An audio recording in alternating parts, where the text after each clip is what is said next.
Hello, everyone, and welcome back to SLAPcast. This is episode 15 of our coverage of the 2023-24 season. I'm your host, Gage, as usual. And at the end of the last episode, I said we were going to do our best to release an episode during the festive period, covering all the action. And that did not, in fact, occur. I said all of that, posted the episode, and promptly left town for over 2 weeks. But never fear, because we've returned at full strength to evaluate the states of being for various clubs across the Premier League and Championship, of course. My return also signifies the return of my cohorts. Let's start today with Reese. Hello, Reese. Hello. Ethan's here as well. Hello, Ethan. Hello, Gage. Yeah, we definitely should have done a podcast, but we're at least here now. So I also said we were going to tweet about it, and we didn't do that either. So I essentially just failed in all of my duties as it's a busy time. Host and podcast mate. But Josh is here too. How are you? Good. How are you? I'm great. It feels good to be back in the day-to-day routine now that the holidays are over. And now we're back in the weekly routine of recording the pod. So all is right in the world. And we're going to continue with that routine by sticking with you, Josh, for the question of the day. So some pretty big news in the American college football world. Nick Saban is going to retire, who is renowned. I just saw that, yeah. The best football coach of all time, won many national championships with LSU and Alabama. Anyway, it's not going to be a football related question because we don't do that here for the most part. But what is the player or manager who has retired that has been most impactful on the club since you have been a fan? I'll start because there's a really easy one, and that's Arsene Wenger, because he was at the club for so long, I think 22 or 23 years. We're kind of seeing with Unai Emery now because he's succeeding at Aston Villa, but he did so poorly at Arsenal, and I really believe that it was just whoever took the job immediately post Wenger, it was a poison chalice. No way they're going to succeed because there's just way too much around it. But did so much for the club. We've got the Invincibles. We got a couple titles under Wenger. He really pushed for the new stadium. Yeah, I think he's, at least since I've been watching, he's been the most notable retiree. I will go next because mine's pretty easy. It's definitely Wes Morgan. He was our captain through years in the championship, the Great Escape, and the title, and every other trophy we won. He was our captain. So I don't see how it could be anyone else but him. So I've just checked my database, which, yes, I keep a database, sue me, to check and see if there have been any players who have retired in the time that I've been watching Spurs, or I should say retired at Spurs. And there have only been two that have retired while at Spurs in the time that I've been watching. And they were both goalkeepers. And one was Brad Friedel, the 44-year-old goalkeeper who played games for Spurs. His book is amazing.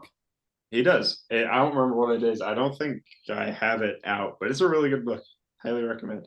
Yeah, 44-year-old American goalkeeper who retired while at the club. And then Michel Vorm, who retired once and then signed another contract to stay on for a year and then retired again. So he actually retired twice at Spurs. But my answer is going to be Gareth Bale, because even though he didn't retire at Spurs, he kind of did, because he did a revenge tour loan under Mourinho and scored 10 Premier League goals, which a lot of people don't remember. He actually was pretty good that season. Yeah, under the radar. And it was a bummer that the only season he played was the only full season we had with no fans. So he did his revenge tour at Spurs, and none of the fans even got to see it. So that's kind of a bummer. And then, of course, he went to MLS for a while after that, but he did not, in fact, retire at Spurs. So, but I'm going to cheat and say that because I was not especially impacted by the retirements of Brad Friedel or Michel Vorm. So it's funny, when Josh asked this question, I immediately got back on my soapbox and was like, no one. I hate everyone who plays for Palace. But I did remember the legend when I first started watching Crystal Palace was Julian Speroni, our goalkeeper, who has been at the club since 2004. Only 4 years old when he joined. So, but he'd been at the club, made 371 appearances, and had his testimonial, and then maybe played 3 or 4 games in his last season and was a hero against. I think he played in the Tottenham FA Cup game. Do you remember that, Gage, where we ended up beating Yeah, y'all where like 2-0 or something like and that? Trippier sent a penalty into the atmosphere. Yeah, Yeah. but I think that was one of his last games. But yeah, he's always been a Palace through and through, and I think he's helped out with like coaching in some way, and but he still remains a faithful servant to the club. Well, Josh, in an incredible showing from you, you've also presented us with the mystery segment for the week. So please inform us what the segment is and how you have come to this insane segment idea. Okay, so I already talked about it. But I am a big college football fan, and this week has been like one of the biggest weeks for college football of the year. There was a national championship Monday night. There were teased that the NCAA football game would come back with like a TV spot on Monday. It didn't happen. I was sad. But somehow on college football Twitter this week, the starting lineups of a fictional universe came about. One of them was a Mario universe starting lineup. So offense, defense, special teams. So I thought it would be amazing to do that with a starting 11. So that's what we're going to do. We are the Mario universe starting 11s. And I have a feeling that we're going to have the same characters for the most part, but I think we're going to have them in very different positions depending on the person. So I think we should just go. Did everyone do like a 4-3-3? Yeah, 4-3-3. Yeah. I did a 4-2-3-1, but I could convert it to 4-3-3. Yeah. Yeah. So I'll start with goalkeeper, and I have Waluigi. He's lanky, he's long, he's tall. He might be unathletic, but I think the length is going to carry him. No, I agree. I think he's very nimble. I think he's agile. I think he's large. He has a big frame. He makes lots of odd motions with his body, which could be required of a goalkeeper. So I've also gone with Waluigi taking the number 1 shirt, starting at goalkeeper. My player taking the number 1 shirt is a often forgotten variant or relative to a more popular Shy Guy, and that is Fly Guy with the little propeller hat. I think he's incredibly mobile, both vertically and horizontally, and he's just going to be all over that goal. Absolute wall in the net. I ended up going with someone who is actually a goalkeeper in one of the Mario Strikers games, and I only thought of him because I had put the guy that y'all had put there somewhere else, but I went with Critter, and I know he's technically a Donkey Kong character, but he's been in Mario Sluggers and Mario Strikers at one point. And every time Reese and I have played Mario Sluggers, he's been the man with the glove. He catches everything, so Critter's unbelievable in Strikers Charged, so it's very Yeah. fair. I legit don't know who this is. Oh, the Critter? Dude. Yeah, I guess I would have seen this and immediately thought it was Vector from from Sonic. But yeah. Even Okay, I've yeah. included Donkey Kong characters just because they're kind of the same franchise. Yeah, Donkey Kong Mario kind of mix. I think eventually you'll be able to include Sonic characters. I felt like it was too early. At least I thought it was. It'd have to be a Mario and Sonic because they're always paired together, right? Yeah. So next, let's do fullbacks. So Reese, who were your 2 fullbacks? Sure. On the right side, we've got a man with undeniable pace, extremely long body, and he's known to get a little angry at times, and that is Wiggler himself. I think he's going to be unstoppable on the right side. On the left, I've gone for someone with a little bit more composure than his counterpart. I think he's got some versatility as well if he wanted to invert, kind of play that Zinchenko role, and that is Luigi. Ooh. I almost went for Luigi, actually. I decided to put him elsewhere, but I almost went for him. I did too. That was like one of my first thoughts for Luigi. Ethan, who did you have? So this is interesting. When I made my team, I really wanted to put players who were similar to each other in similar positions. So my left back is Yoshi, just because he's still pretty big, but he's also fast. And then I went, or he's got that long tongue to snap the balls. But then I've got the other ball sucker being Birdo. So I've got Berto and Yoshi on the fullbacks. I don't know why I got so R rated, but Gage, hopefully yours will not be R-rated. Well, I've gone for in true Spurs style. I've gone for two inverting fullbacks. So I've tried to go for characters who have all around ability. Yoshi is. I've actually got him starting at right back. So I've transferred him to the other side. He has the ability to lay eggs. That could easily be a positional advantage. in the tongue, right? The tongue. He has his recovery. He doesn't need recovery pace because he has the recovery tongue. Yeah. So he's there. And then I've gone for kind of a similar. I'm looking for agility. I'm looking for creativity. I'm looking for technique, and I've gone for Diddy Kong at left back. I thought about that. So And the I- jetpack helps with recovery too. That's So, true. opposed to my normal starting loans, which are like very much just like throw everything forward. My right back is King Boo, because I think when King Boo just disappears and then just appears at the ball, the winger can't do anything. No pace though. No pace. He doesn't You're- need pace. He just appears. You It's picked a King man Boo. with no feet to play football. yeah, can his he body. touch the ball? That's a He good is question. in Mario Strikers. Or Yeah. not him, but Boo is. So, but then on the other side, I have Donkey Kong, because I don't think there's anything more terrifying than running down the wing and a gorilla coming at you, or a gorilla making an overlapping run past the winger. And I think Donkey Kong on the right, on the left, is perfect. And So- he got no tongue. He ain't got no tongue, but he will smack the fuck out of you. Like that's allowed in soccer. And play it. close enough. And then Like laying eggs is allowed in soccer. Hey, we just can't do it, so we haven't tried yet. It might be That's legal. true. It might be legal. true. But then going back on the inside for the center backs, keeping on brand, I have Wario and Bowser, because I don't think anyone is getting No past. pace. Over the top ball, I'm going through. I Yeah, don't you're think you done. are, because I got the midfield has got it locked down. So who do y'all have at center back? Your center back pairing. Gage, you go. I've gone for an equally combative pairing, although I opted against Wario because I'm afraid of him losing aerial duels. I think he's not winning many headers. That's what the gas is for. I think he's just going to fart. That makes up for the lack of pace. He has to charge it up though. He doesn't have that on lock all the time. It doesn't need to be on lock all the time. So I've also gone with Bowser. I think he's probably the obvious choice. He's going to win so many headers. He's going to win all the aerial duels. Just spit fireballs at you. Yeah, and I've gone with DK. Now I know you're going to say no pace again, but I think DK has the. I think he's got pace. I think DK he's- is good. He's sneaky quick. I Yeah, think he's sneaky he's quick. quick. And I've banked on the fullbacks being able to use their recovery pace or tongue or eggs or jetpack to also prohibit the over the top gambit. So Yeah. I've got for two guys. I think they really complement each other.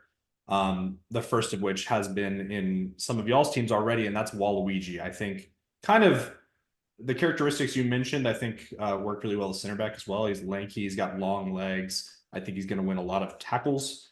I think he has decent speed, and I imagine he would have good footballing IQ as well, good positional awareness. Now his partner, where he misses in speed, this is where I think Waluigi can kind of help him out a bit, and that is Womp, not to be confused with Thwomp, his floating brother. But Womp, I think, literal stone wall in defense. Nobody's getting past him. He's unbelievably huge. He's winning all aerial duels. He can't jump. He's way too heavy, but he is just so massive.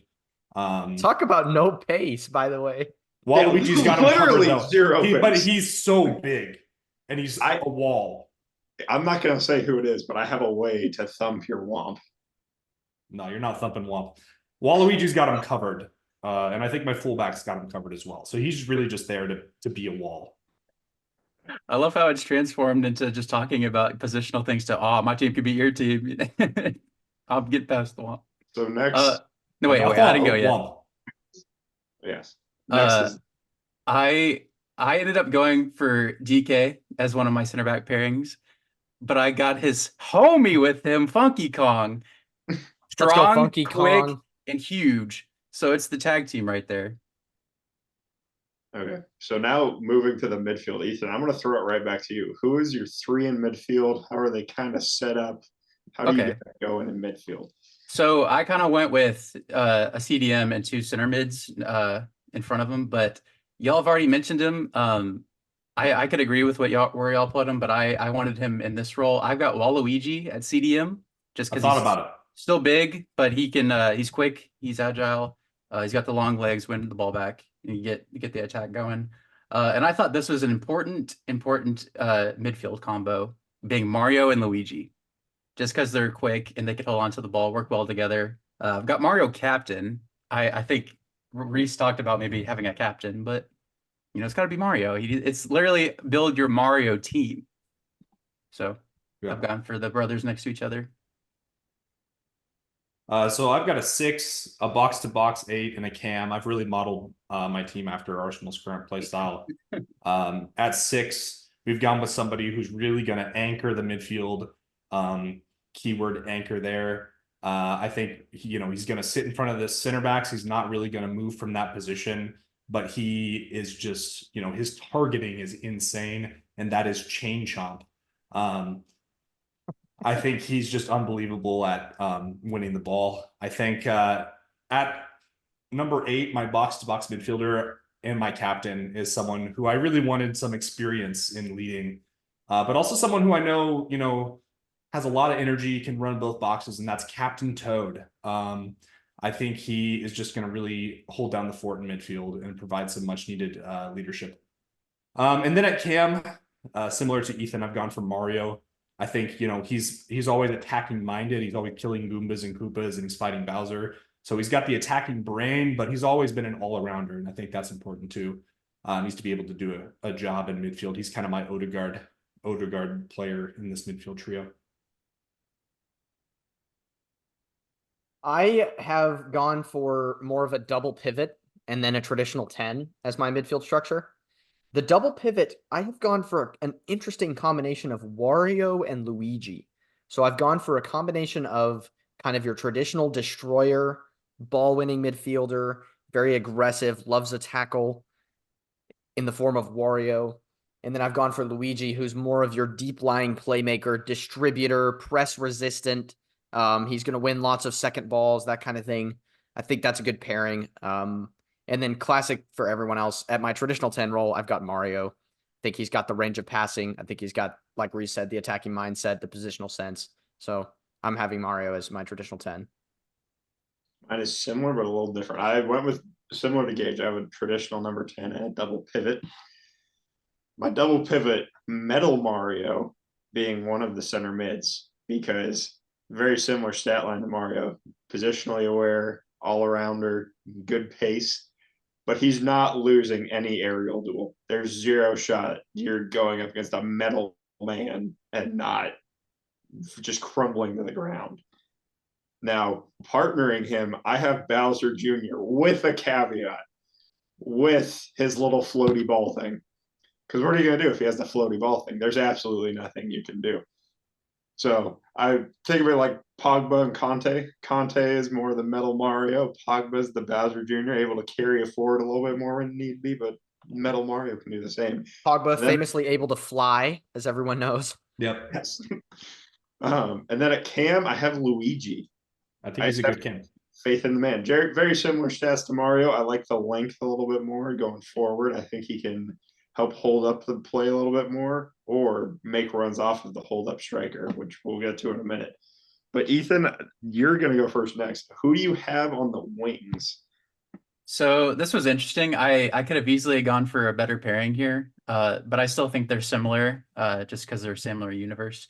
I've gone for Toad on the left wing, just because Mario striker experience, but he's very fast, and I feel like he'd be good at getting the balls in. And I've gone for Peach on the right wing, just because she's also kind of fast. I feel like she could be tricky up there. I've gone for 2 speedy guys. We've already mentioned both of them for their pace, but I think they really have a lot of tricks up their sleeve. I think they're both good with the ball close to their feet. On the left wing, I've got Yoshi. I think he's my Ronaldinho-esque player. I think he's just going to be smoking guys, rainbows, all kinds of skill moves. from his down air and smash bros, that like his feet are so fast and he can kind of float. So he also provides that option of kind of a long ball forward, and he can try and hold up the ball for a second. On the right side, I've got Diddy Kong. I think very similar profile, very quick. I think a surprising amount of power as well, considering he's kind of got hands for feet. So I think he offers a little bit more control as well, and he's going to be whipping in some crosses. I've gone with a combination that allows me to have pace on one side and trickery on the other side. Now, on the left wing, I've got someone who is integral in the link up with Mario, and that's Koopa Troopa. Now, you might be saying, why is he integral in the link up to Mario? Think about a back post run where all that's required is Mario jumping on the back of his shell, and he's off like a bullet, right? Then he's He's dead. arriving at the back post. He's dead. He's arriving at the back post. He's there to finish off all the chances. He's got insane speed. He's dummying anyone who's in the way. Any center backs who try to cut him off, dummied by the shell. So I think that's a good spot for Koopa Troopa. On the other side, I've gone for pure trickery in the form of Kamek. I've gone for Kamek on the right wing with the broomstick, the magic spells, the fireball, the ability to beat any man at any given time, loves to take on a player. So I've gone for Kamek on the right wing. I've got Kamek on the right wing as well. I just think if he gets the ball on the end of the stick, he's whipping it in to the striker, who we'll get to in a second. But on the left wing, I have Yoshi, who can float, and if he gets that tongue on the end of the ball, it's game over. That's going in. No one's stopping that. So I just think Kamek, yeah, and that's just a back post run. Not even I'm just going to get the striker right now. I have Bullet Bill at striker. I thought about Bullet Bill. Because what are you going to do? He can one of the most agile players you can get. Is he though? Because here's why I didn't pick him. Have you played Mario Kart? He just goes left and right. Why he covers so much area? You don't need him going left and right. He's the fastest player around. If he just even touches the ball, control might be an issue. He's gonna blow up. Easy to blow up. However, if he touches the ball, he blows up. That's true. But control might be an issue. But Thomp? No, sir. Bullet Bill's going right through Thomp. Actually, it's Womp once again. Thought you somehow managed. No, he said Thomp. He somehow managed to come up with a combination of letters that is not a Mario character. It's not Thomp. It's not Thwomp. It's Womp. And I'll have you know his only weak spot is on his back. So you're wrong. Thank you. He's going, no, there's no way Bullet Bill will not go right through Womp. And his only weak spot's on his back. Yeah, against Mario. It's not Bullet Bill. Against everyone. I don't believe that's what he is. No, not true. Anyway, Ethan, who's your striker? So I went with this player because I didn't realize how insanely tall they are, but I went for Rosalina because I looked it up and she's like 7 foot, Peter Crouch level, and he can jump high. If you ever played Smash Bros, her recovery jump, huge. So if they're gonna whip the balls in, she's gonna jump up high and meet those balls. I have gone for a similar thing in terms of verticality. I think this guy is winning many headers. I think he's got literal weaponry that he can bring onto the pitch and add to the attacking dimension. I've gone for Hammer Bro at striker. I think he's winning lots of headers. I mean, he can throw hammers to get to balls that he may not be able to reach at the end of the day. I think he's got the clinical mindset. He's always thinking about being clinical, finishing off the opponent. So I've gone for the killer instinct up top of Hammer Bro. I really wanted to find a Holland archetype striker for my team. Just a big guy with lots of speed, with lots of agility, kind of has it all. He's kind of that complete player. And for me, that's Funky Kong. He featured in Ethan's team earlier. I think the link-up play with Diddy Kong on the right is going to be insane. I think he's got his surfboard if he wants to bust it out. And, he's got some flair as well and that cockiness that you really need in a striker. Yeah. He's got that ego. So I think he's going to just really score bags and bags of goals for this team.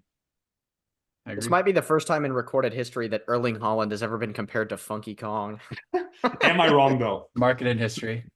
No. Is that everyone? Did we all go? I think that's it. Okay, hold on. Before we move on, I just thought of this.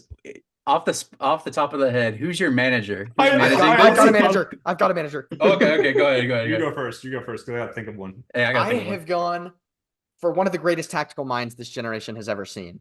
He's most famous for having an incredible hat and for hosting the show at Mario Party 8. And that is MC Ballyhoo, famously provider of chump charity, provider of all things knowledge. He orchestrates the game. I mean, he literally organizes pieces and puts them in their place. What more could you ask for from a manager from a tactical standpoint? And Ethan is looking for the picture where I look exactly like him, I'm sure. I wasn't, but I might now. I'm gonna go look at I mean, I just have to go to the top of my photos. Reese, do you have yours? Yeah, I've got my manager on the mind. Really, I think an underrated manager of his day, but could be known as an evil mastermind. And I think that will translate really well. Spoilers alert, if you haven't played Mario and Luigi Bowser's Inside Story, the ultimate twist villain. I guess it's not a twist, but he's masterminding like a puppet master, even gets the better of Bowser, and that is Fawful. This is more, I tried not to go niche, but this is just who came to mind. I think he's more of a niche Mario character, but I think he is just undeniably evil and tactical mastermind. I feel like he's my Jose Mourinho manager here. Read it and weep, bruh. That is MC Ballyhoo live in the flesh right there. I thought of my manager right on the spot, and I'm excited because he's got that manager aura. I don't know who he's marrying, but Toadsworth. Dude, I almost said him. He's got the mustache, the glasses. He's thinking of something tactical. I have Peach as my manager. Managed an entire kingdom, mostly with no problems. Managed to motivate Mario to defeat a giant turtle-breathing thing, or fire-breathing turtle thing, many times. I think she's going to get the most out of the team. I think she knows how to manage a kingdom semi-okayly well. I think a soccer team is going to be no doubt for her. Okayly well. Outside of the random invasions every 3 to 4 years, depending on what Mario games are canon or not, she does a decent job. All right. That was a very invigorating exercise for all of us. I'm sure that we will be revisiting this later on down the line to see how our teams fared against each other, should they ever play. Let us know in the comments whose team is going to win. This is like a chat GP. I guarantee if you put this in like chat GPT, Yeah, I'd be curious it would give you a solid answer, like listing out the starting 11s. We should actually do that. Yeah, that would be funny. We got to do it. Okay. Let's get to some, less important, less real footballing matters like the Premier League. I mean, who cares about that? Because we've missed so many games for each club at this point, we've decided to take a more holistic approach to our analysis this week. We're going to go through about half of the clubs in the league and give them a sort of state of the union speech, or a slap of the union, if you will, which has sort of become a tradition for us coming back after the festive period when we've gone like a month without a podcast, which seems to happen every year. So we've got a list of clubs to talk about. I think we're gonna treat relegation as its own club and kind of address the situation there as all the teams relate to each other. But I've just kind of thrown teams out in a random order. The first team on my list is actually Manchester City, who had probably the busiest festive period of any club in the world, actually, by taking a trip to Saudi Arabia for the Club World Cup, which they won. Mm-hmm. Irrelevant competition, but definitely adds to their fatigue and also completes the 5th trophy that they've won this season. But yeah, adds to their fatigue. Their injury list, missing some key players such as Jeremy Doku and Erling Haaland, of course, this is the first stretch since his arrival that they've had to endure without Erling Haaland, though he is nearing a return this month. Their 2 games in the festive period were against relegation candidates in the form of Everton and Sheffield United, so I'm not sure that we learned too much about them. The thing about City is they're 5 points off the top with a game in hand compared to everyone else because their game against Brentford was postponed due to the Club World Cup. So my overarching question, I guess, for Man City is, do we feel like they're going to have a similar season to last year where the second half is their strongest element of the season? My answer to that is yes, because De Bruyne is back. Yeah. Right. Yeah, I think yes too. I feel like this happens every year with City. Like they end up with a few games in hand, and general like casual fans are like, "Oh my God, City are 7 points off the top," and then they win both of their games in hand, and then they are a point away from top. I still don't think they're going to win the title this year, but I do think that they are going to have a very, very strong second half of the year. Yeah, I said that with KDB returning, I think that they'll have a great, start of the second half of the season. We'll recover a bit after some of the results they had in December. Just off of what we've seen so far, though, I'm with Josh. I think that they don't look like they'll win the title right now, but obviously, season's not over yet. All right. City, of course, a team that we never really spend all that much time on. I think analyzing them has largely been the same over the course of the last 5 to 6 years. Yeah, they've had some players come in and out, but they're just somewhat difficult to talk about because there's only so much you can say about where they're at as a club. What I will ask each of you is, do they need help in January? Or is it more of a case where their help in January, so to speak, is just going to be players returning from injury?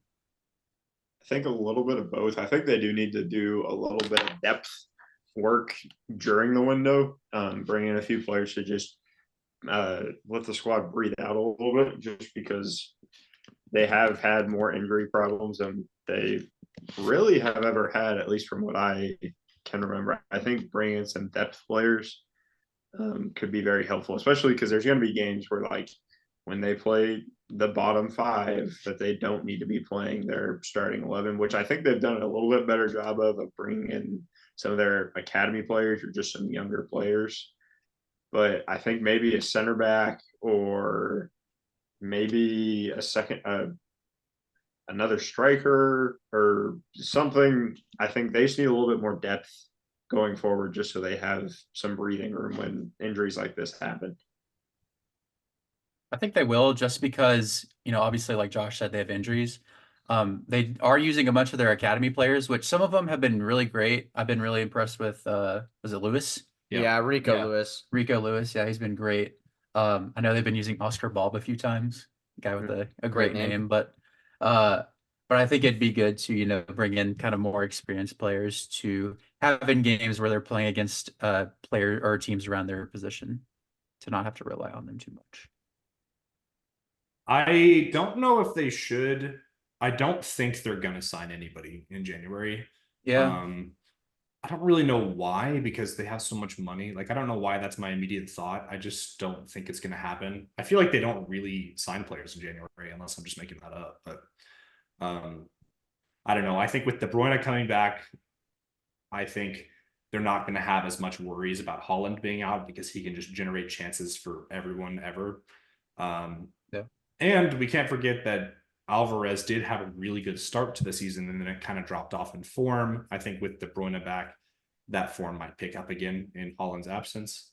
And at some point, Haaland will come back. So that's the other thing, right? I don't think it's not an injury that's going to keep him out for the rest of the season. I don't really think it'll keep him out for much longer. Although I don't know the exact extent of how bad it is, but Yeah, and Alvarez has scored in the past 2 games for them, so I think with Yeah. KDB coming back, I think he'll be able to provide more. And Alvarez is still such a young player. He's only 23. There's still Yeah. so much room for him to grow. I'm the same age as this man. Fuck. Dude, Good. don't even get me started. Like, realizing I'll get to the Spurs later, but some of the people I'm younger than or older than, it just makes me sick to my stomach. But You're also the same age as Phil Foden. That's enough. Yeah, it's Bizarro Land and Bukayo Saka. So yeah, craziness. My thing for Man City is I feel like they have so many players in each position, but there still to me seems to be a gap in terms of, I won't say defensive midfield because I think Rodri largely takes up that role, but I'll say they're box to box type player, which right now is being occupied by some combination of like Kovacic, Mateus Nunes, maybe Bernardo Silva from time to time. Rico Lewis has played there. And then I know Pep has decided to do this because their tactical system doesn't really use fullbacks, but they seem to have blasted all of their fullbacks into the sun, apart from Kyle Walker. And I've seen a name floating out there in relation to Man City that I think almost covers both of those at the same time. I've seen them linked to Joshua Kimmich, who Pep will know from his time at Bayern and who has recently sort of fallen out of favor at Bayern. He doesn't really have much of a role in the Tuchel system, and I think it just, if they were going to sign someone in January, I think Kimmich would be a good option because he kind of meets that need of, yes, he can play fullback, especially the Pep fullback, who is basically just a ball-playing member of the defense, which is what they all are. Instead of center backs and fullbacks, they're just ball-playing defenders. And he can play a little bit further forward and take up a role similar to like Kovacic or Nunez, who neither of whom have especially set the world alight since they've been there. So I think that would be a good signing if they were to make any. Yeah. So we are now going to shift across to the other side of Manchester to one of the more interesting debate points over the festive period, because they had what I would call generously a mixed bag worth of results through the festive period. In Man United, they were completely outplayed by David Moyes' West Ham, showed very little kind of resilience, urge to score, that kind of thing. Then they were carried by Alejandro Garnacho to a rousing comeback against Clement Lenglet's Aston Villa, by the way. Random ex-Spurs link, who I was stunned to see starting at center back for them. And then they looked flat once again and were dominated, especially in the second half, by a resurgent Nottingham Forest under another former Spurs link, Nuno Espirito Santo, which is one factor that we haven't talked about yet, is his introduction. But Man United, discuss. We put out that poll when we thought Ten Hag was going to go, and I feel like a lot of people said like at the end of the season. It probably should happen sooner than that, because how can you go from having this huge comeback win against Villa, who are in second right now, Højlund getting his first Premier League goal, and then dropping a deuce against Forest? It's like they can never have a span of consistency. Forest, who have been horrible for large parts of this season, by the way. They're also the only team in the top 10 with a negative goal difference. Because I feel like when they win, it's like a 1-0, and when they lose, it's by. Yeah, I mean, it is. Right. I am a Man United hater. But I still think, yeah, thank you. I still think they, I think in that poll, I said he would last till January. Obviously, it's now January 10th. I think he really needs to be on the chopping board. I don't know what he could do that would get him fired at this point, considering he has still made it through this period of games. I think getting knocked out in the FA Cup by they're gonna play Newport or Eastleigh, which Eastleigh are like mid-table National League team. I think that would push it. I do think they would not gain anything from sacking him. I read something about this earlier this week. I think when they sack a manager middle of the season, they bring in an interim manager. Like, even when they brought in Ragnick, where Ragnick was like, these are 50 things you're doing wrong. The ownership and like the management were like, we don't care, we're not going to change it. And where we all thought he was going to be the surefire replacement. They ended up just ousting him because they hadn't committed to him just because he had the interim title. When we all thought he was going to be the actual one, when it comes out that he's having a strife with the management and the ownership. I think writing it out for the end of the season, because they have good enough players that at some point they will get enough results to at least get Europe. I think, just based on like the law of averages and how good that team actually is. And with with Hoyland and Garnacho, who have had better appearances recently, mainly the Villa game and a couple here and there, especially Garnacho. I think Garnacho has looked very good. I don't think sacking him would do much. I think it's just going to bring it's either going to bring in an interim who's going to get something better out of the team than normal. But that interim is probably going to stir something up at the club that the Glazers don't want stirred up, and they're going to bring in a yes man, which Ten Hag has somehow ended up being a yes man at United. Well, so one interesting point to that is the introduction of this new minority stake owner. And I can't remember his name for the life of me. Jim Ratliff, I think. Jim Ratliff, and the chairman of Ineos, who also owns Nice in France. So they've kind of expanded their club portfolio with a minority stake in Man United. And you have to say, considering I think the new ownership group has already been at more games than the Glazers have in the last 10 years or something, you have to wonder if they're going to take a more active approach to management as far as making the sporting decisions, whereas maybe the Glazers are more of the kind of financial partner in this new relationship. I wonder the impact of them possibly wanting to bring in someone of their own ilk, someone of their own choosing, rather than we saw this at Bournemouth. The Bill Foley led ownership group decided to get rid of Gary O'Neill in spite of the fact that he was having a very good season and campaign with Bournemouth. They decided to go with their own guy, and it's paid off in the long run. They've stuck with him, and it's paid off in the long run. So I do wonder about the fact of whether this new ownership group decides to come in and have a say on, look, the Ten Hag thing is a remnant of a passing age. We think there's not really much point. I actually agree with you, Josh, in terms of I don't know if there's much point to sacking him, but I also don't know if there's much point to keeping him around. Like they're kind of in a catch-22 situation with him. And I think it will just provide some level of stability. Even if it's not great stability, it is like some level of constant just to ride the waves out until the summer. Sack him like the Monday, the day after the season is, or hell, do it Sunday night. Sure. But do some level of stability. Start interviewing, have someone in by June 15th who has the entire summer with the players when they get back from the Euros, or the ones who don't have Euros or Copa America.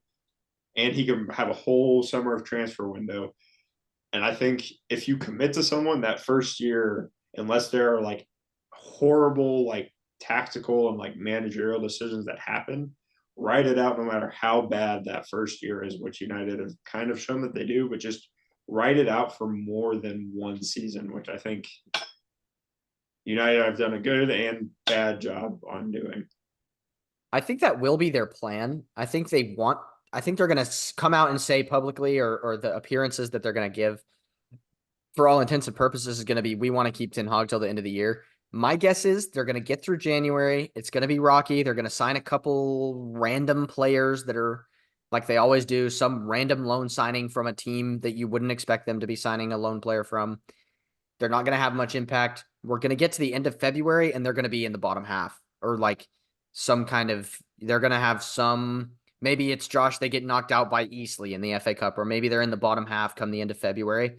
My prediction is he'll be gone by March 1st, and Solskjaer will be interim manager, because that is just what this club does. They just run in circles. And I think I could totally see the fact where they think, you know what, we've tried Ten Hag, we're giving up, we're going to put Solskjaer into the end of the season. And then who knows what they do after that. But that's my honest prediction for what's going to happen for United.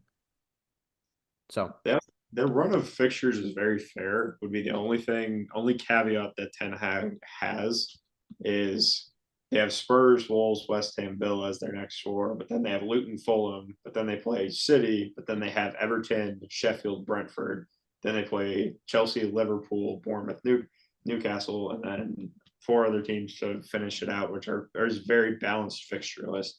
So I think that would be one thing that Ten Hag could use as his, like, I can't think of his like bet towards staying at the club. Like his stake is like, hey, I haven't won against the big teams, but at least we are beating the small teams. There's probably isn't what is going to happen. They're probably going to lose to Tottenham, or they're going to beat Tottenham. They'll probably lose to Wolves and lose to United, but then go beat Villa again. Just like with Unitedisms and how, because I think that's what has kept him this far. I think that win against Villa probably helped out a lot, just because Villa are second in the table. I mean, of the teams you mentioned, I genuinely don't think there's a single team that I'm like, yes, United will beat them. I mean, they just lost to Forest, and then Palace beat them, and it's like a bunch of other teams down there have beaten them too. I agree. I don't think that it's like a guaranteed beat, but just like the run of form. And if you just look at what United have, like, if you look at their first half of the season, you would say, yeah, it makes sense that they'll win about half of those, if not 2 or 3 more.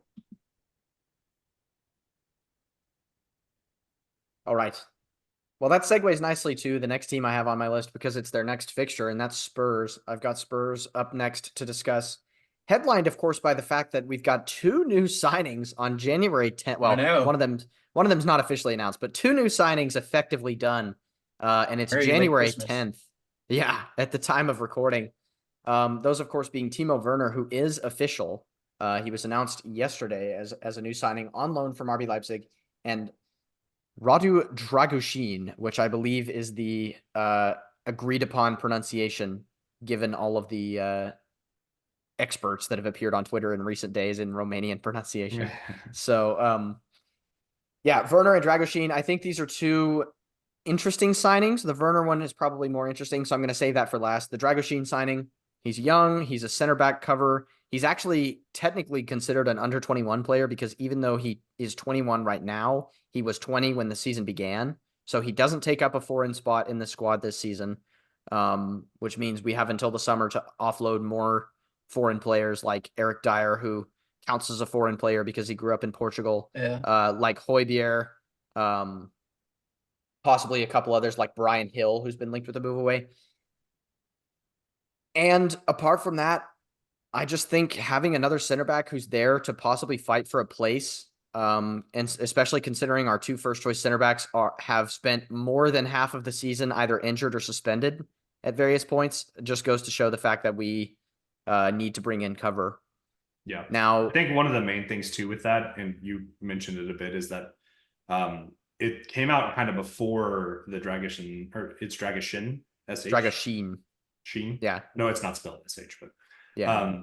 The Dragushin signing that y'all were looking to offload Eric Dyer, which a lot of people were like, he's not great, but is that really smart considering the injuries? So I think it makes a lot of sense that if you're looking to move on a center back, considering the injuries and suspensions, you definitely need to bring in one. Like you can't just let one go. So I think it makes a lot of sense from that standpoint.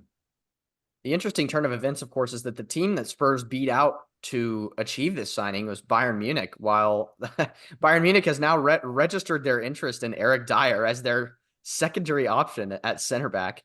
Which, yeah, I mean, Ethan brought up the point that how much of that is motivated by Harold Kane and how much of that is motivated by his actual fit to the system.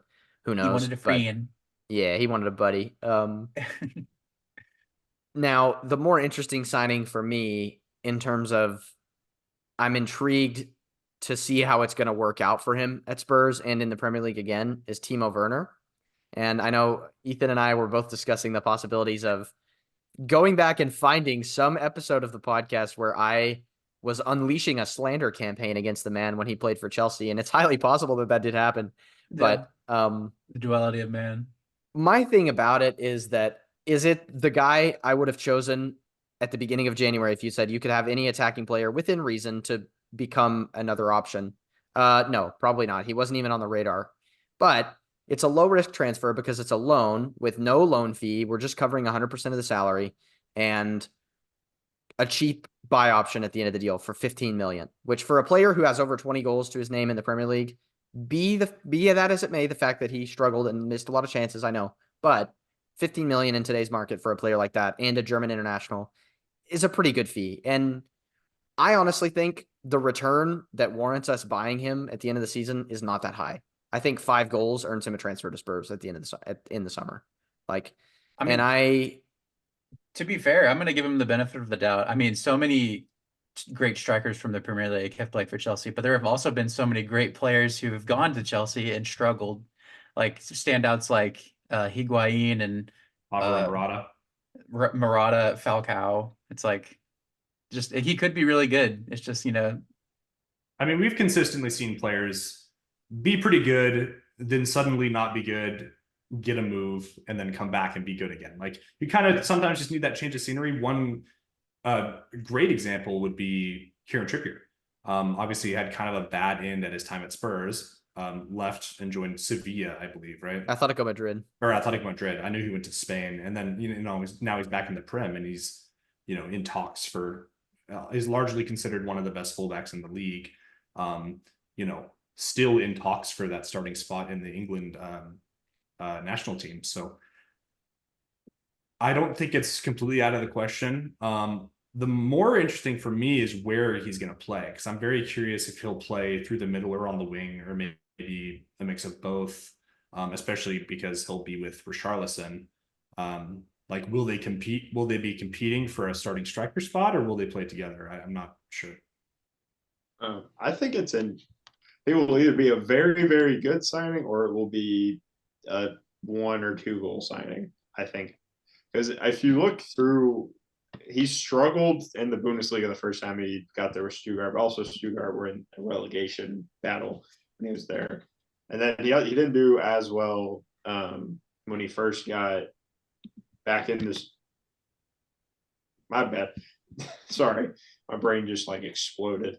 And then he did really well when he got into Leipzig, which played a very different system from a struggling Stuttgart, and then went to the Prem with Chelsea and did not fit the systems very well. I do think the upside can be very large, because I think he will fit into Spurs' system a lot better than he would have fit into Chelsea's system under any of the managers that he actually played for. I think he's done all right since being back at Leipzig. He hasn't been the world beater he was when he first came to the Prem, but also he's played very well for Germany every time. So I do think his production is very much based on if he fits the system well. I do think he has a good chance to fit into Spurs' system. Yeah. I do think there is something to the fact that he is effectively playing for his career now. Like this move is more or less make or break for his career. I think, not to say that he won't, go back. If he's crap and we send it back to Leipzig, it's not to say that he won't, finish out the rest of his career and be a middling Bundesliga striker which is a lot better than most of us have ever done in terms of a sporting career. Not to criticize him in that way, but back in terms in of high school, no. in terms of his career at the highest level, I think he's battling for it right now. And if he comes out and has a great showing and then Spurs end up making the move permanent, look, he doesn't have to start every week. That's the beauty of it. He doesn't even have to play every week. Once Son is back, I don't think he gets into our strongest team. But what I will tell you is he's a hell of a lot better to bring off the bench than Brian Hill. And as far as I've seen so far this season, granted, he's been injured for most of it, but he's a hell of a lot better to bring off the bench than even someone like Manor Solomon. So for me, it's a low risk signing. I think it's going to be interesting because he's going to start against Man United for me. I think he has to. I think because Kulusevski's still going to start in the middle. It'll be Werner probably on the left, Richarlison through the middle, and Johnson on the right. He's going to get a debut hat trick. He honestly might. That would be crazy. I was thinking about tweeting something out like Timo Werner's debut goal is going to be a last-minute winner against Man United or something. But United, who have petitioned Cameroon to keep Onana for the Spurs game, which I hope pays dividends for Spurs, because I think that's hilarious. But yeah, so an interesting signing for Timo Werner.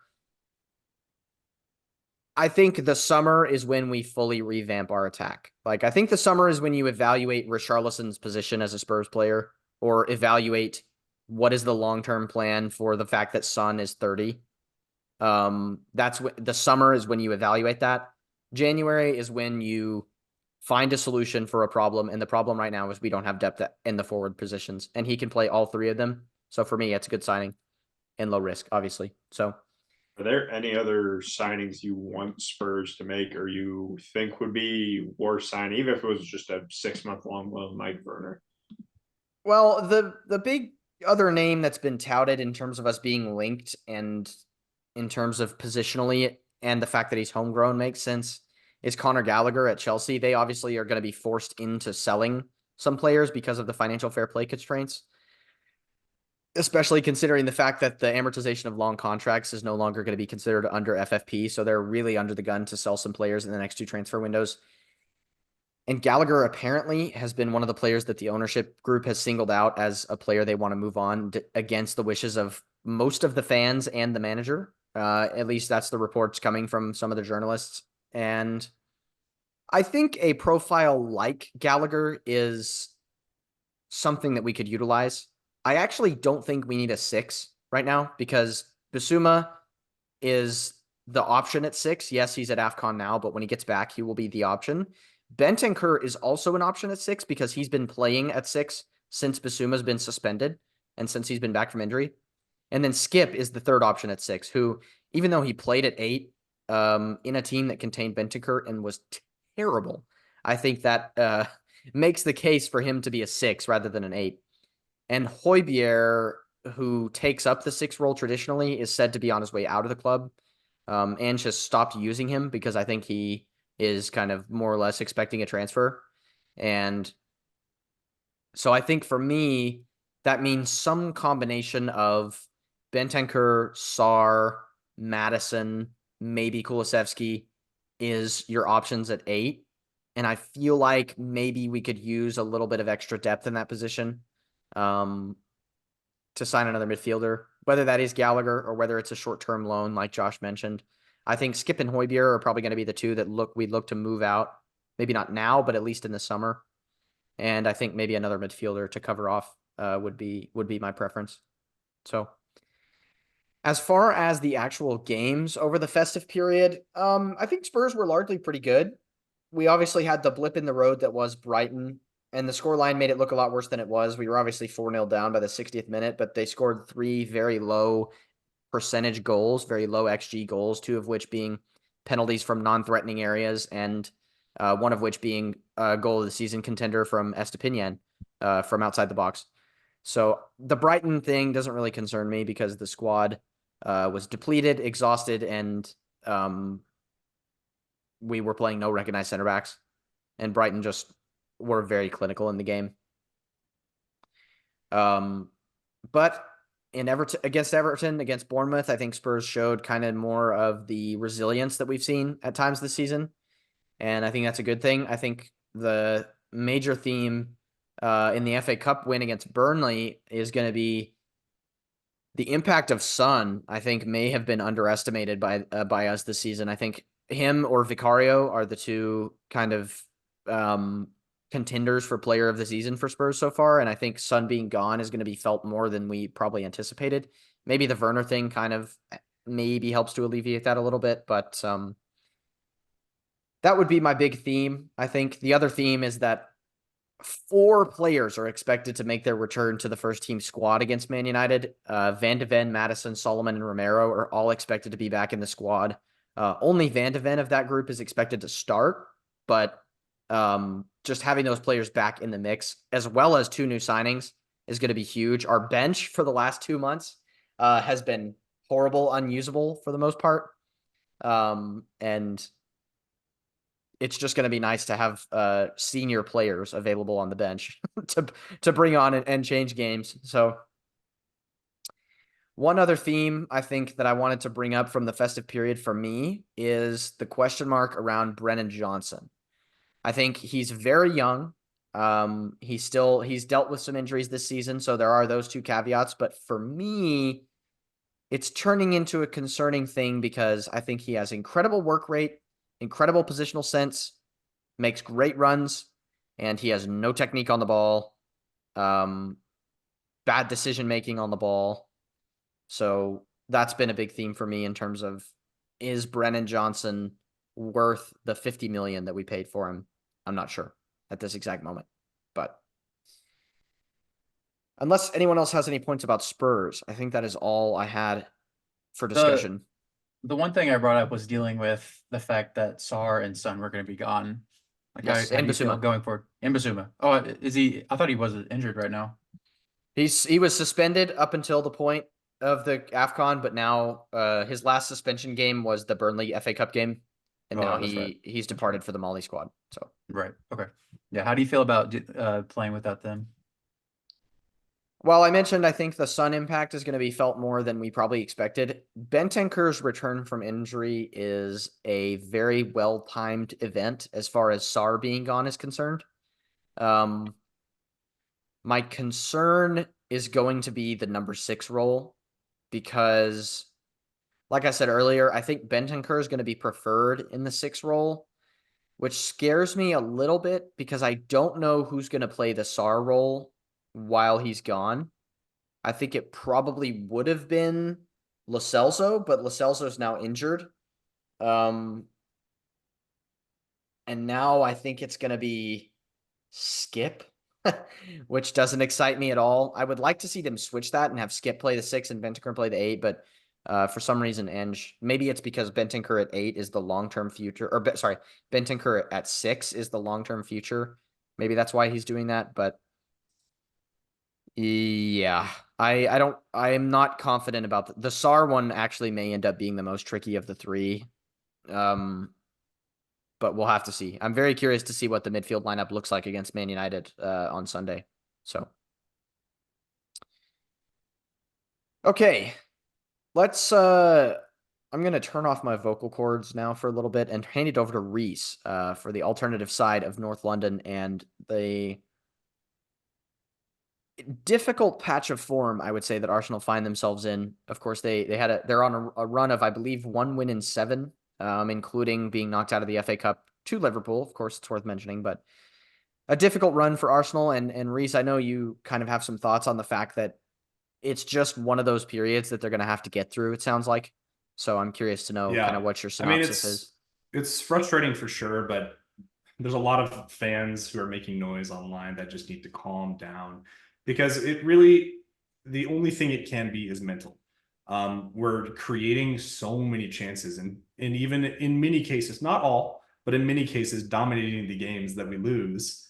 But what's happening is we just cannot score. Now, if you look at what has changed in our attack, the answer is nothing, which leads me to believe that it's entirely mental. And at some point soon, we'll have a game where we, score 4 goals. We just score a bucket of goals. It's just going to unlock, and then we'll be fine. It's just something we have to get through. And I think Arteta has been talking about it. He said, stick with the strikers we've got. They're good, which I agree. I think a lot of people love to dog on Nketiah. I think he is a good player. He is our backup, and people seem to forget that. It's not like he's intended to start. Jesus obviously injured now.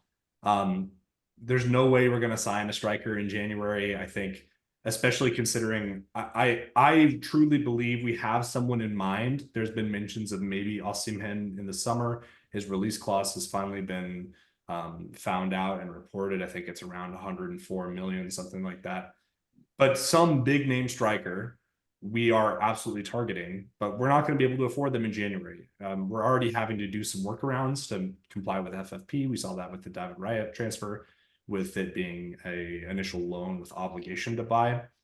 And the market just generally doesn't favor signing strikers in January unless it is a player who you're expecting to more be a backup player, like we've seen with Timo Werner, where you can get him in on a loan, something like that. That's not what we need. We already have Nketiah, who is our backup. So we're not going to get the profile we need in January. It's not going to happen. We just have to give him time.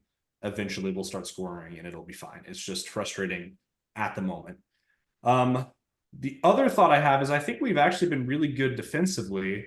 Obviously the main place we're being targeted this year is the fullbacks, which I was actually reading a piece about on Twitter. And I think, there's no surprise given who we brought in the summer transfer window. Obviously, one of the players being Jurrien Timber, who was supposed to play for us, immediately tore his ACL.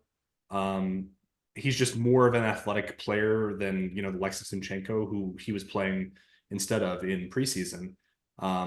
More defensive, still plays inverted pretty well.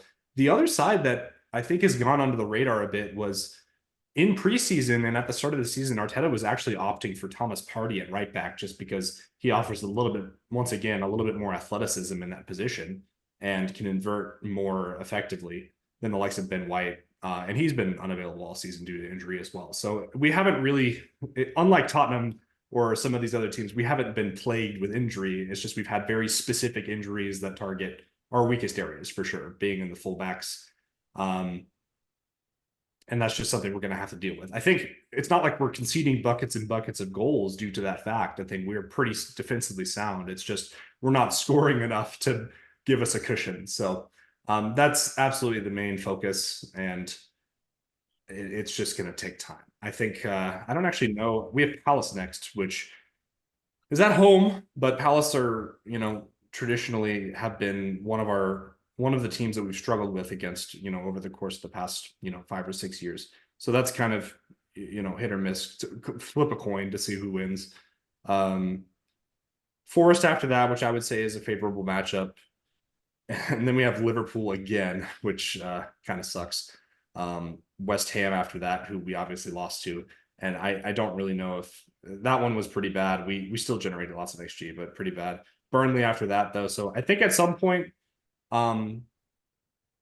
we need it to happen soon for sure with Liverpool coming up, because that's a big game. But calm down, Arsenal fans. Yeah, and I that's what I wrote down. I was like, y'all have always had a solid foundation with your center backs and your and obviously Rice being as great as he's been so far. And you've always been great at scoring goals, but that's just the thing that's been missing recently. And I could tell that it's like, gone into these games, it's been a struggle to kind of bounce back from, but we'll see. One other thing that happened since the last time we had a pod regarding Arsenal is the theme of playing Europa League opponents in the Champions League has continued as Arsenal have drawn.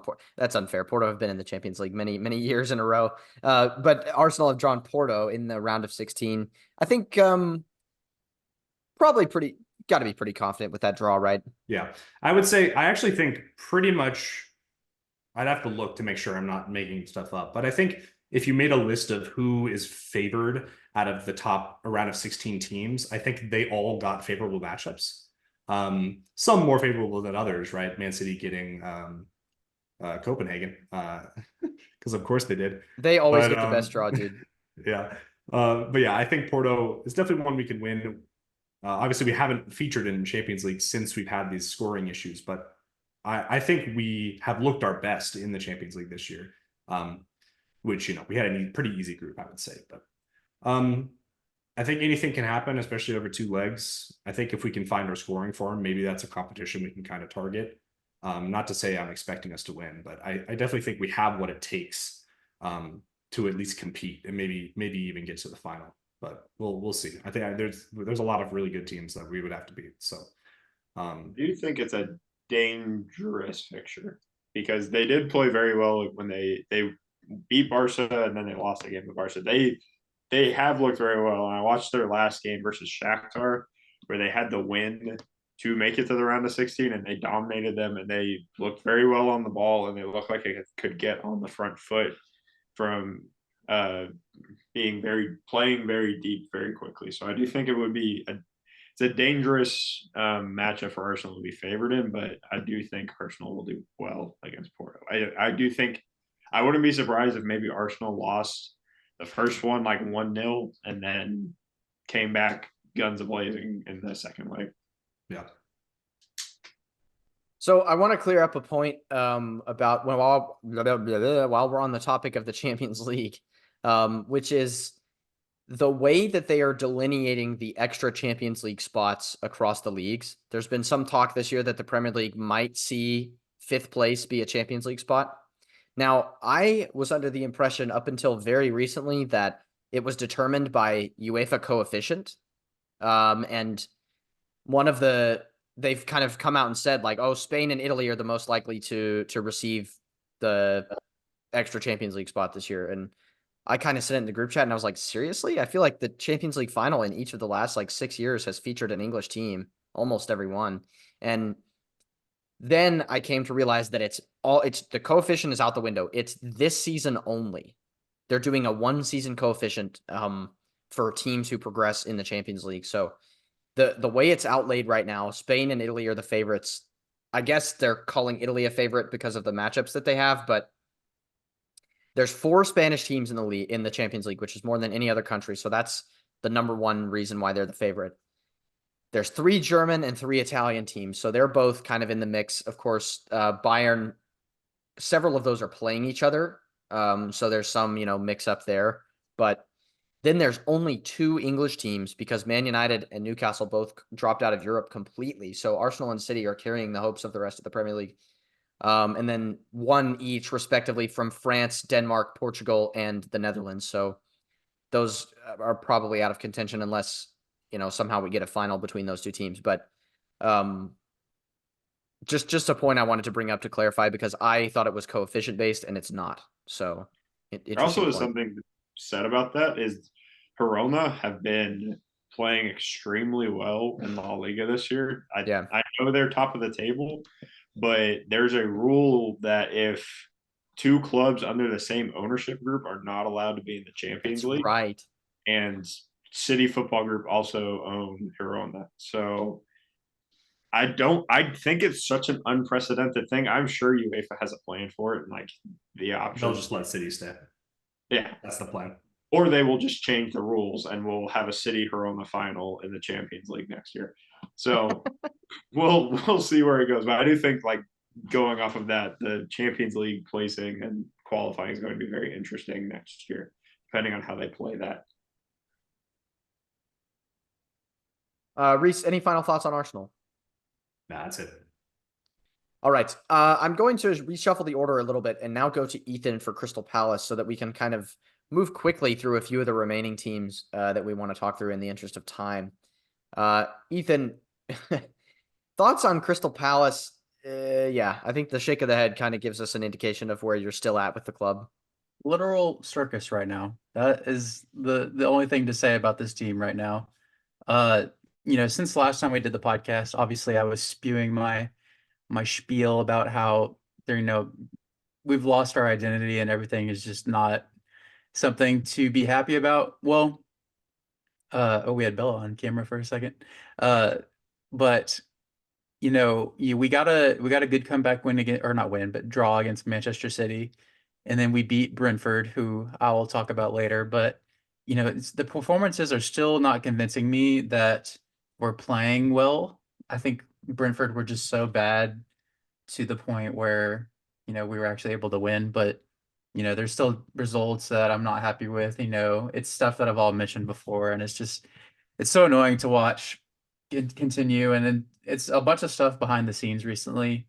Like, Michael Elise has been great in the festive period, but, he just came back from injury. Now he's injured again. So we've only had Eze and Elise playing together, our best 2 attacking players playing like so little together this season. A lot of stuff going on with our owners. The one who holds majority stake, who wants to invest, is being outweighed by the other 3 owners who don't want to invest right now. It's just fought over that. And it feels very like there's no real passion with the club anymore. Everything that, we, obviously the fans who are very passionate are like bringing these issues to attention, but it's just like, watching the players play, I don't really feel the passion that I, first fell in love with a long time ago. And going back to the fans being our worst enemy, it's like, it's just a big divide among us right now. Like, among us, but we're so divided right now, and it's like we shouldn't be, because I feel like a lot of us agree on these things, but there's a small minority of people who think that, they're like, oh, you fell in love with Palace. I don't know why you're asking so much. This is just how Palace are. And it's like, we're not asking for a lot. We're not asking to, be pushing for the title or pushing for like Europa League. We just want to see small changes that make us better. And it's like, we're not seeing the passion we saw when we were first fans. It's like, they're just so diluted, and it's ridiculous that they don't even want to try and get a little bit better, and big Steve Parish fans. So yeah, it's really annoying right now, sticking with a manager who obviously we have no future with because he's probably only got 1 more season in him. or maybe We this last died. season. Right, yeah. But it's just been a big mess right now. And the other day, or I think our last result was in the FA Cup against Everton. Everton had a red card, and we ended up just trying to seal a draw, which doesn't mean anything in the FA Cup. It just means we have to play them at Goodison, which is always a struggle for us. So it's a shit thing to watch, and it's unfortunate because I feel like I've always used Crystal Palace as a way as escapism, just to looking forward to it at the weekend. But it's always been a crap showing recently, so it's been unfortunate. But Do that's pretty you much. rather have lost the game against Everton than have to play the replay and adding it to a rather important season and congested fixtures to begin with? I mean, that's a good point. I mean, we've dealt with so many injuries, and we don't even want to play the players who probably are up for it. But I do want a cup run just because I feel like it might add to the players wanting to do well. Yeah. But I would rather, it's not going to happen, but I'd rather us play players who are probably won't get injured. I mean, we literally started France with this Everton game. I think it was his first start, and he looked amazing. So I don't know why he's not playing more. But, I'd rather us not lose just because, I would have been more depression mode. But yeah, Fair. anyway, that was it. What are your thoughts on the supposed links of Steve Cooper to the Palace job in the event that Roy Hodgson is removed from his position? I mean, honestly, I think it would probably be a better thing just because, Steve Parrish has always been a big admirer of him. I mean, we even talked about signing him after Vieira. I think it was actually last season. Yeah. Talked about bringing him in. I think he's just had him down for a long time. And so he's worked with some of the players that we have, I think, as well, with being England's youth coach a long time ago. So I'm all for it. And I think anything other than Roy right now would be great just because Roy seems a bit scatterbrained and he's so old. And it's like, there really is no future with him right now. So I don't know why we're keeping him on for this long. So I would I very really much think Steve welcome. Cooper is ideal, I would say. Yeah, no, I agree. I mean, he's only 44, so he still kind of fits that young manager who loves to play attacking football, at least from his time at Forest that we saw. And he really did good with what he was given. I still can't believe he was sacked, to be completely honest. But Yeah. But I no, also he's think, sorry, go ahead. oh, I was gonna say I do think Steve Cooper, because you saw that he did well while he had time under Forest. I think the other combination that really needs to happen is that addition of investment. I think he got the investment in Forest and got very decent results his first season there. And it just seems like I like what Reese just said. I don't really understand why he got sacked. I wouldn't have sacked him. I do think if he is hired on, he needs to be allowed to invest in the club to do well. I don't think they need to let him buy a whole new squad plus 10 more subs like he did for Forest that first year. But I do think he needs some amount of investment, just like any manager needs. For sure. And he's already worked with players like Gahey and I think Mitchell as well as Johnston, maybe Henderson as well. Just like because he's used to be England coach at one point, but not the main one, but like a youth coach. So he's worked with these players before. So I think it would be perfect, honestly. But we'll probably be stuck with Roy Hodgson until the year 3000 if I'm being completely dead ass right now. So I have to be real. When not much has changed, but the world's underwater. Okay. Next up, in the interest of time, I don't want to spend a whole lot of time on the next few teams that are on the list. That being Newcastle, Chelsea, and West Ham. Those are all three on the list. If anyone has any major points, stop me now and we can discuss them. West Ham, y'all all had relegated in the predictions. Yeah. listen, We need to give them their due diligence. Yes, they have a game plan and they executed it extremely well. I still don't like them, but Yeah, I'm. Oh, sorry. Go ahead, Josh. I was just going to reiterate that. Yep, they play their game very well, which I did not think they were going to be able to do without Declan Rice. I actually moved them into the relegation zone live on the show, so that's I you did. know I a did nice too. nice move by me. But so okay, currently the order of these three teams. This is the little exercise I want to do in lieu of doing a full segment on them. Currently, the order that these three teams are in the table is West Ham 6th, so some distance. Keep in mind, Newcastle 9th, Chelsea 10th. I want each of you to tell me what you think the finishing order will be between those three teams at the end of the season. Like with their positions or just Just between the three of them. Like, I think that position. really? I think West Ham have just shown more consistency than Newcastle. I think Newcastle have been plagued with injuries and untimely events with the Tonali stuff. I think they will kind of stick where they are, and Chelsea are crap. I think there is just something wrong with them fundamentally. I think it's going to be. I think Newcastle are going to have a major second half bounce because they don't have Champions League to worry about. I think that's going to be huge for them. And then I also think that they just do business very well. They have not done what like most of the Middle East takeovers have been, where it's just like throw exorbitant amounts of money at the problem. Like every transfer has made sense and not been like, oh, this player looks like he's going to be good and has been good in another league. Let's throw $100 million at the problem. And then I think West Ham and then Chelsea. I do think West Ham and Chelsea are going to be very close. I just think West Ham, as consistent as they play, them not being a very talented team, in my opinion, I think they're still going to slip. I think Chelsea at some point will figure it out under Poch, but I could be wrong. I also think Brighton's in there, and I think Brighton are going to have a fall off because they still have knockout rounds of Europe to worry about. But that. Well, so does West Ham. Oh God, I forgot. Yeah, never mind. Yeah, another reason for West Ham to fall off a little bit. I completely forgot that they were in Europe.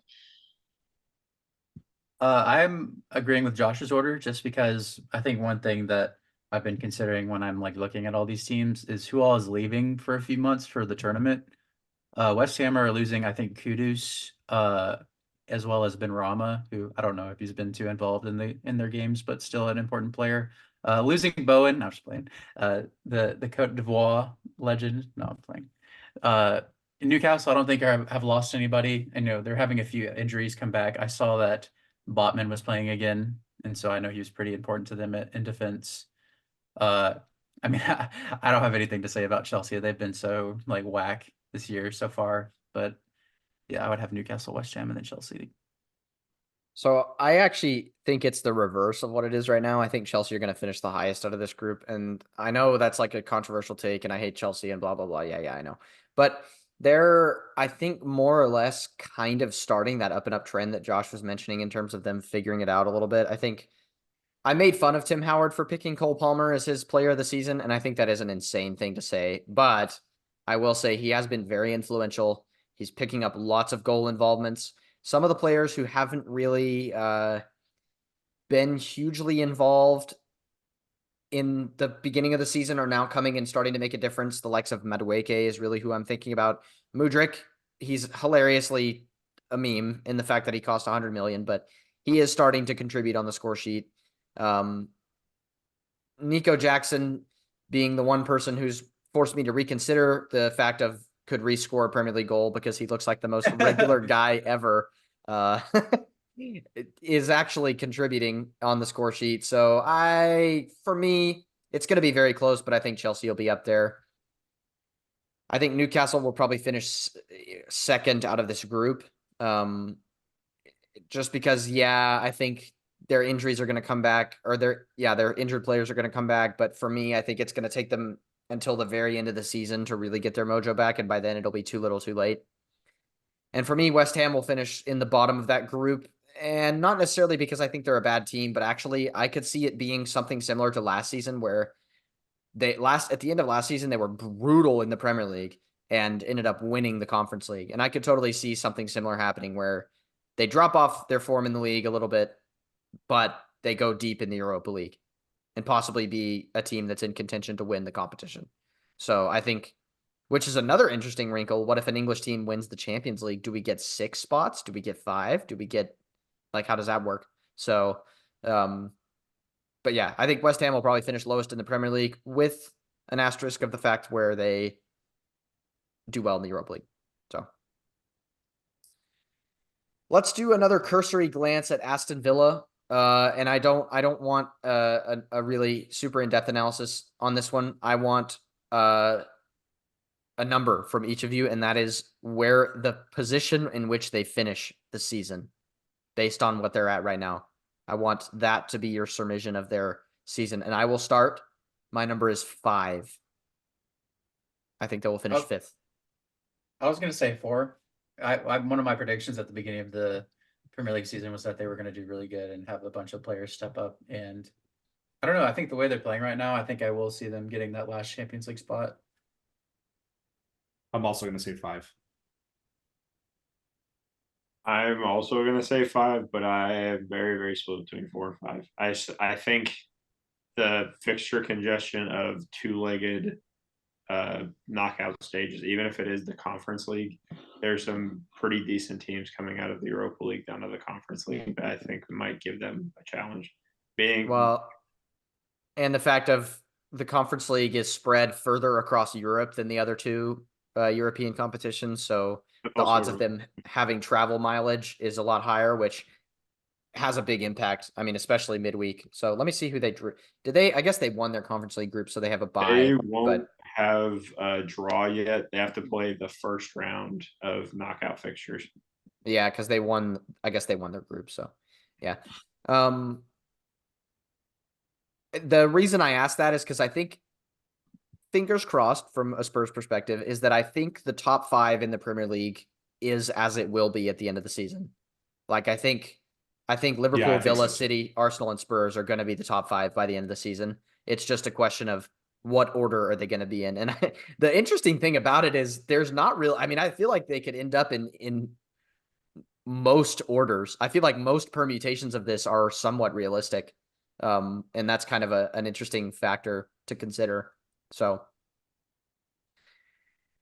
okay, and now Ethan, I'm going to pass it over to, okay, let's actually just kind of intro the relegation section here. And for this, we just mentioned the top 5. I'm going to bring this over to what I'll call the bottom 6. I was going to do the bottom 5, but Ethan, I know you mentioned you're kind of concerned about Palace, so I'm going to include them in this.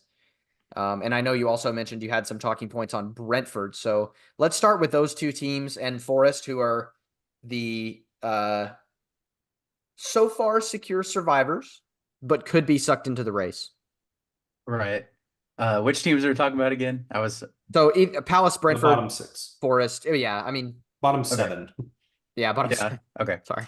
So, we had pretty stern predictions on where we thought teams were going to get, or which teams were going to get relegated, and a lot of us pretty much agreed on a similar few. Like, I think Sheffield and Luton were for sure contenders. Granted, they're still down there. We've seen Luton pick up a few points now and have some pretty decent results. Sheffield just changed managers back to the old manager who they used to have. And did they pick up a win? One win since then? Yeah. Yep. And so we could see that change, but there's been a few teams. I'm not going to say it's a surprise, but like Palace and Brentford, who are surprisingly, looking quite dire at the moment, while the other teams are picking up the pace a little bit. Brentford in particularly are surprising me, and it's not because of things like Tony missing out. They have lost other important players like Mbemo, and they were one of the teams that is a result struggling because of the players leaving on international duty. Like, I looked at the last game they played against us. They had players like Wissa, Onyeka, and Godos all playing. They ended up all going to their international tournaments. So that's more players that they're losing. And, they won their first game in December, but they went on to lose the next 5, or not lose all of them, but they didn't win the next 5. So they had a really tough December.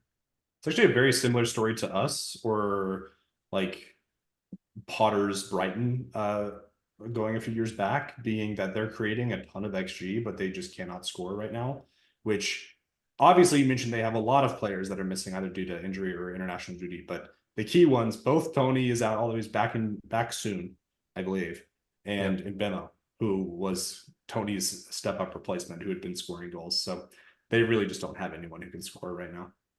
Yeah, and they just lost their Wisa, who was like their main striker for a while and would occasionally pop up with the odd goal. So weird place for them right now. Another team that has been talked about, who's also in 19th right now, is Burnley. Some of their players have been stepping up, but they're also dealing with, the fact that Vincent Company is still a new-ish manager. And, they do have a lot of young players who, they can't obviously all carry Burnley like that. So, it's tough for them. And then also Everton, who have been a weird team ever since they got their points deducted.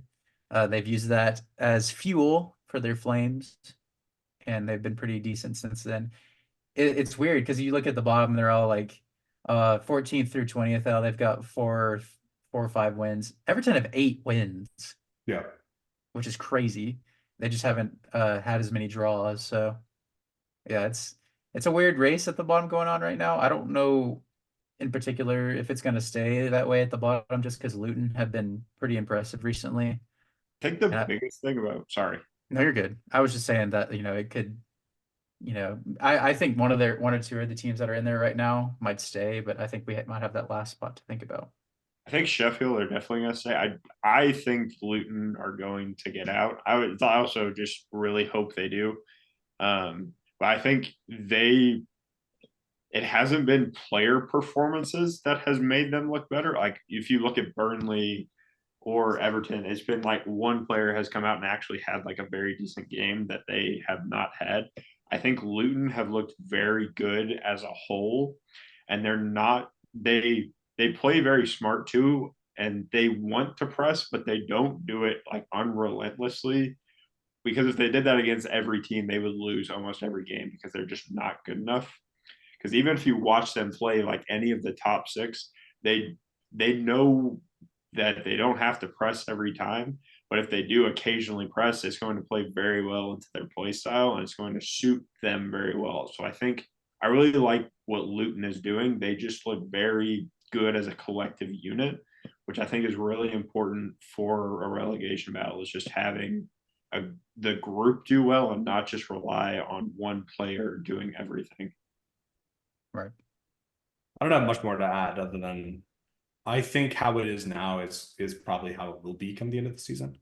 I think you could be right. Maybe Luton makes an escape, but I just don't see. I think Brentford are going to have a resurgence. Tony's coming back soon. I think Everton, it's not nearly as bad as it looks. They should have 26 points if you don't count the deduction. So they'll keep winning some games. I think Forest and Palace are going to be fine. Yeah, I think how it is how it will be. Tony came back in the Premier League 2 for Brentford, came on in the 60th minute and had a hat trick before the 80th minute. This is a game played beyond like closed doors, right?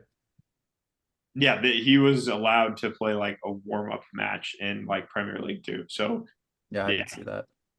Yeah. So I don't remember who they played, but he scored a hat trick in a stupid amount of time from what I remember seeing. It's probably Palace's first team. Let's be honest. I unfortunately agree with Reese, even though I had Luton to finish 17th as a prediction at the end of the season. I do think how it is for me, Sheffield United are done. No question, done. No chance of coming out. Burnley have the tiniest chance left to me. If they somehow find something that clicks, they were horrible against Spurs in the FA Cup. I couldn't believe how brutal they were. The only player who came out with some form of, credit was the goalkeeper, the substitute goalkeeper, in the game. And so I have not much faith in them. I actually think Everton may have a scare again. Like, I feel like they're going to spend time in the relegation zone, especially because Luton has a game in hand on them, which if they win, they will actually pass Everton into put them in the relegation zone. The reason I say that is because Everton's key player, and I think it was Ethan who mentioned this, of them relying on performances from key players, and that being Doucouré, who was their main man for most of the season, picks up an injury, has worked his way back to health, and is now departing for the African Cup of Nations as he's changed his international allegiance to Mali. So he's leaving to link up with Spurs man Yves Bissouma in the midfield. So I think they're going to struggle in January, February for me because they've also lost Idrissa Gana Gueye as well to the African Cup of Nations. So their midfield is looking a little bit suspect. James Garner has not had as big of an impact as I think they had hoped.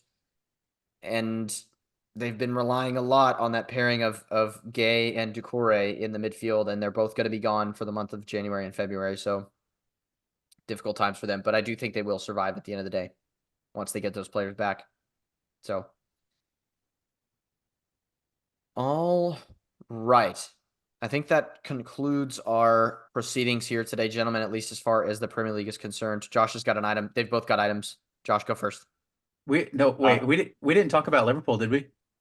We sure didn't. We actually skipped right over them because I did not place them down in my notes. Good move by both of you. Let's talk about Liverpool. Current top of the league. Yeah. I think this winter has been very kind to Liverpool, not in the sense of they've been playing like easy opposition, but Klopp has, I think, effectively rotated his players enough to where they can play well and not have to worry about injuries too much like they have been. I mean, we've seen the likes of Kwanzaa, if that's his name. He's been playing and he's been okay. And so I think everyone else has stepped up as well. So, yeah, confidently in first right now.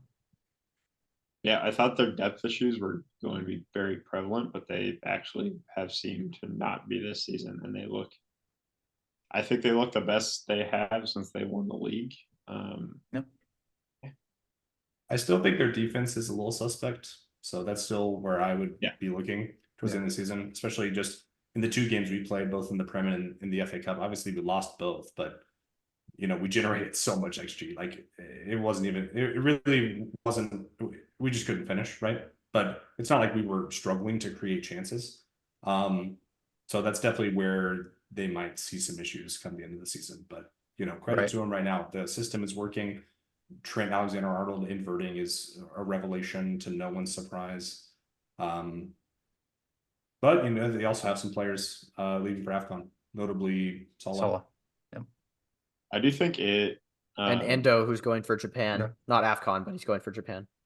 I think having the struggling defense, but being able to have like top 3 goalkeeper in the world and Alisson is huge. And that, I think that might be why they just have like been able to put the defensive signings, like the actual, like not defensive midfield, but like actual defensive signings in the back burner, just because they have Alisson. Does anybody know Andy Robertson is supposed to be back, or is he already back? And I'm just missing. He's not back. Joe Gomez is playing left back right now because Tsimikas is also injured. I didn't think so, but I didn't want to seem like an idiot. I don't think they said he would be out for the season. I just know it has been a while. It's a late return. I think it's March, April. Yeah. Okay. That's what I thought, but I couldn't remember and didn't look it up. Tsimikas is out for the season. He's done. He broke his collarbone. So that's probably a good thing. I would rather have Joe Gomez than Tsimikas. I don't know. I think that's a little harsh. Yeah. But yeah. So the big question is going to be, how is life after Salah? And honestly, underratedly, how is life after Endo? Because I think he's actually been a key pivot in their midfield. Sure. We talked about the fact that they needed a defensive midfielder. We kind of made fun of them not made fun of them, but we kind of questioned the signing of Endo. It felt like a last minute grab, and maybe it was, but it's worked out because he's been phenomenal this season for them. So I don't think they have a player at the club right now who's going to fulfill that role. No. By the way, most forgotten signing in history, Ryan Gravenberch. Yeah. Has he done anything relevant for Liverpool? Not that I can think of. Mostly been used as a sub, I think. Yeah. Okay, but hasn't hit the ground running as I'm sure they would have liked to have had him do. One final just question there that I've just come up with. Right now, after half the season is gone, after the festive period, the table is pretty real. The table is real. We can take the table to be accurate at this point. Each of you, 1-word answer, maybe 2 if it's the case for the team. Premier League champions. I'm gonna go with City just because I think it's hard to bet against Pep and Holland and the rest of that monstrous squad. City. Oh, don't put me on the spot like that. Now I want to think about it some more, but I'm gonna go with Liverpool. I'm going with I- Liverpool as well. That was where I Yeah. was leaning. Just because, I think City will definitely do better now that they've got De Bruyne back, and I'm sure Holland will get back to form at some point. But Liverpool are just gelling really well right now. So I think it's worth pointing out. Okay, now I can actually end the proceedings of the Premier League section, unless Yeah. anyone has any final last minute interjections. But I'll pass it on to Ethan now to Josh, begin rounding us out with album of the week. Josh, did you want to talk about Leicester? I did want to talk about. I'm sorry. Oh my god.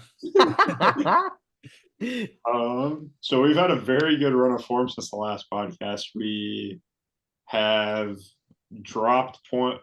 So basically we've won all but 2 games since November 11th. One draw against Sheffield Wednesday and one draw against Ipswich, with each Ethan saw me be very sad. It was very ridiculous. Vestergaard own goal from outside of the box. It like deflected off Pereira's foot, and then Vestergaard, instead of letting the keeper deal with it, decided to head it and scored a wonder own goal. I was very upset and not very happy. AFCON is happening, but the only player we lost was Daka somehow. Fatawu, the Ghanaian who has been amazing this season, has been a great string puller coming down the right wing. He was not in the Ghana squad. I don't know if he declined to go or what went on with that, but I will take it. Indeed, he's out for a while, but Tom Cannon has played his first like major chunk of game time for the club and scored 2 goals in his first game. But we've looked very good.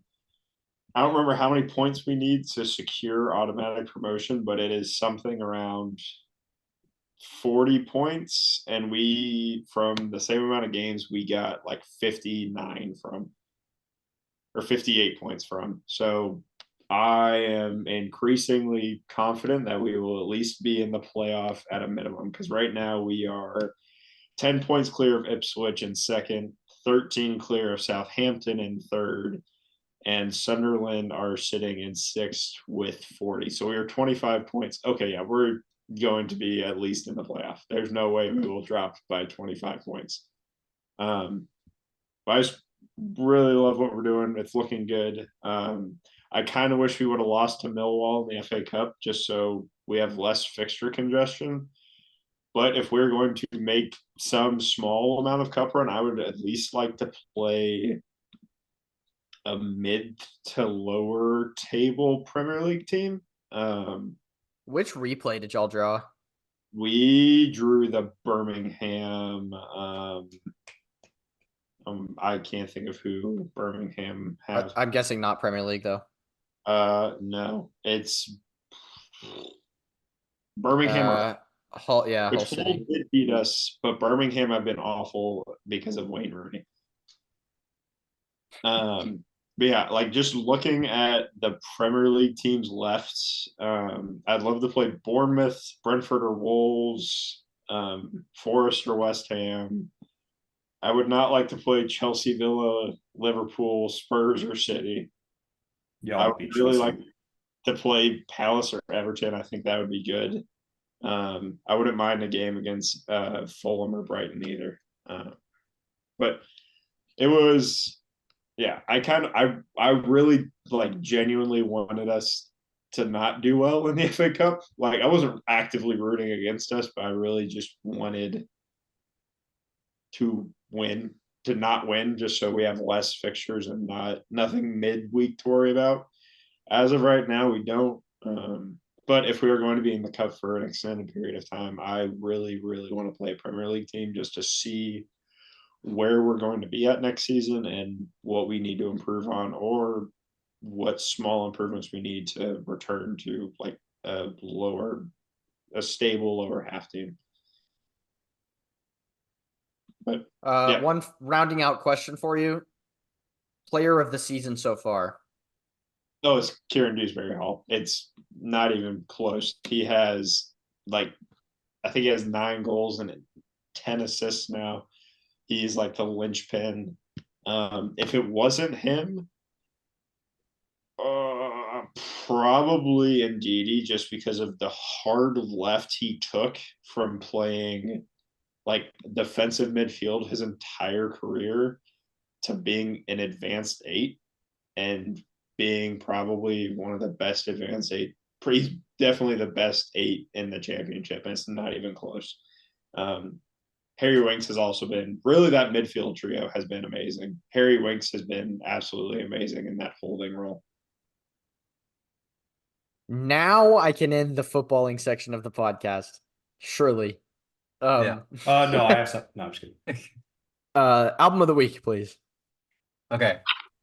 I've got this crazy album from Reese recently. And Gage, I don't know if you think I don't know if you know I have this. Reveal. No way, dude. That's insane. Funkwave Bounces, Volume 1 by Calvin Harris. Reese was kind enough to get that for me for Christmas recently. We all like it, but Gage and I know specifically that we would always bump that tracks, if you will, in the car rides in high Yeah. school. And so it was very formative to us, helped us form a better bond. And yeah, it's just a great summer album. 100%. Jersey of the week, sir. The only communist country in the collection. I have a Myanmar jersey. It was one of those. It was like $15, and I was just like, "You got to." Josh, I'll give you $100 billion if you can name one player who plays for Myanmar. No Yeah. shot. I do. Okay, like no bullshit. I do think we had a youth player who was from Myanmar. He was from Thailand. No, I know who you're talking about. We've also had we've had plenty of Southeast Asian players just because Okay, fair enough. are from Southeast. I know who you're talking about. We Also, also the guy with the last name that was like 46 letters. He was a Thai youth player. We also had the Brunei Kings son in our squad for our one of our youth The squads. Brunei Prince. He's the king's son. Yeah. A Brunei Prince, which if you don't know what Brunei is basically if Shell, like the oil company, had a kingdom, it's basically Brunei.